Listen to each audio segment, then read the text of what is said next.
Iran और Israel के बीच तनाव चरम पर पहुंच गया है। ईरान के जोरदार पलटवार से अमेरिकी राष्ट्रपति प्रेसिडेंट ट्रंप भड़क चुके हैं। ट्रंप ने अमेरिकी नौसेना के 3 जंगी बेड़े युद्ध के लिए तैनात कर दिए हैं, जिनमें न्यूक्लियर हथियार भी शामिल है। वहीं इजराइल ने इराक में ईरान के प्लूटोनियम प्रोडक्शन प्लांट पर 60 जंगी जेट से जोरदार हमला किया है, जिससे क्षेत्र में हलचल मच गई है।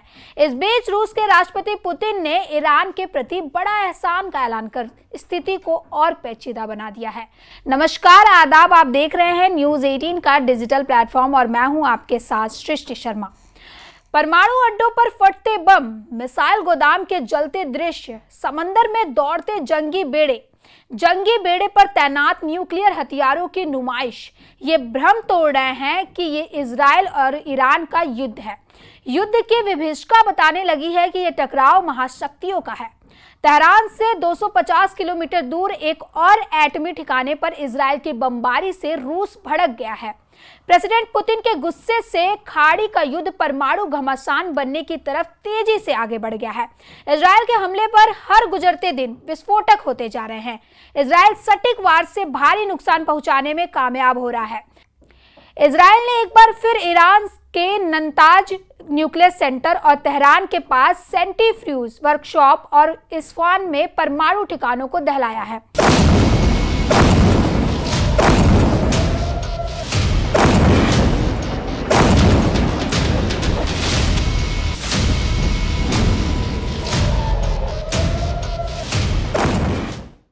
ईरान के एटमी ठिकाने अराक पर भी इजराइल बमबारी की है।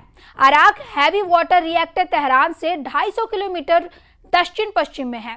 अराक कथित तौर पर परमाणु रिएक्टरों को ठंडा करने में मदद करने और प्लूटोनियम के प्रोडक्शन की यूनिट है। प्लूटोनियम का इस्तेमाल परमाणु हथियार बनाने में किया जाता है। अराक में परमाणु अड्डों को तबाह करने की तस्वीरें इजराइल ने साझा की है।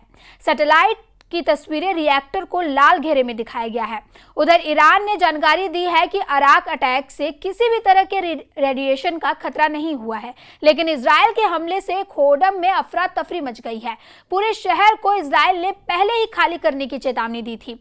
ईरान में अब भी करीब 60 जंगी जेट बारूद बरसा रहे हैं।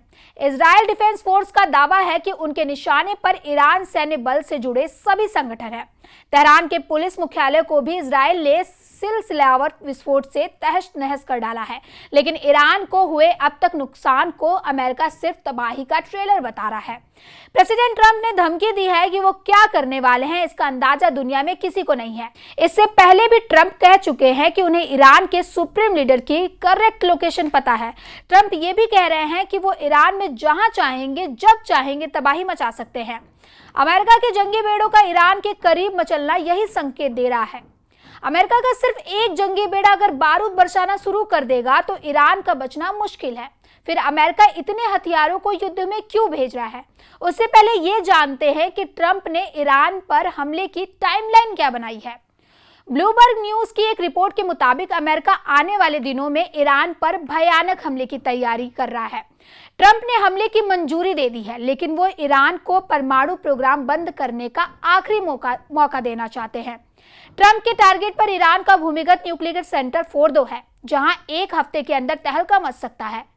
नेतन्याहू को भी यकीन है कि ट्रंप की फाइनल कॉल युद्ध का जल्द अंत कर सकती है। पीएम नेतन्याहू ने अब तक मिली मदद के लिए ट्रंप की जमकर तारीफ की है।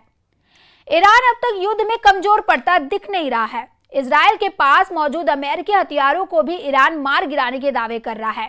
ईरान ने दावा किया है कि इजराइल के 5वें F-35 लड़ाकू विमान को मार गिराया गया है।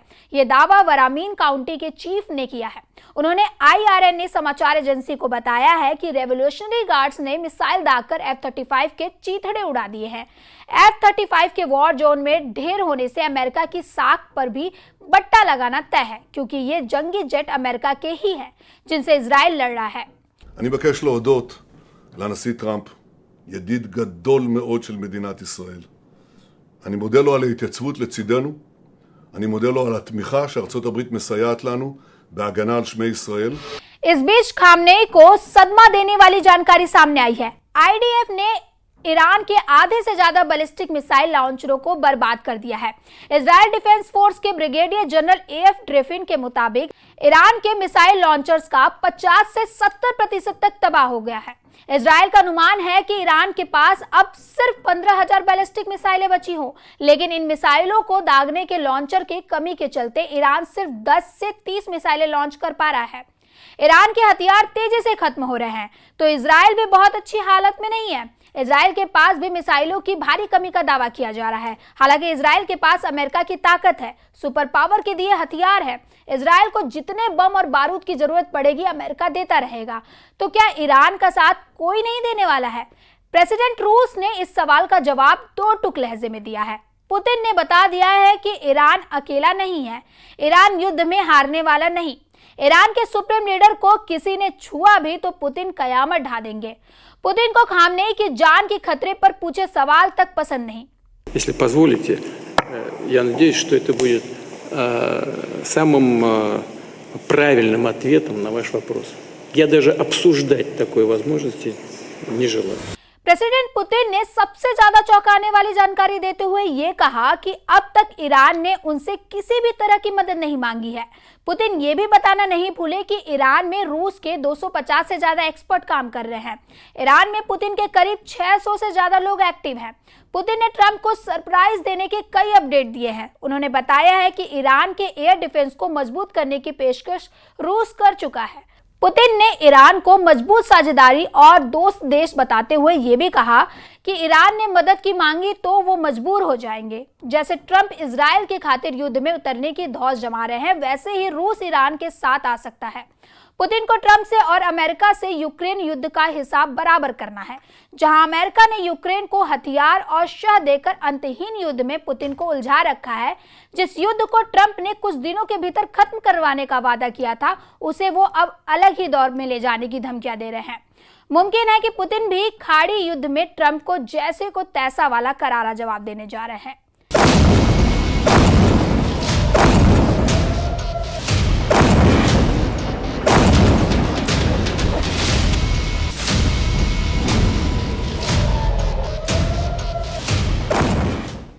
ऐसे ही खबरों के लिए देखते रहे न्यूज़ 18 का digital platform and do like share subscribe the channel. Thank you.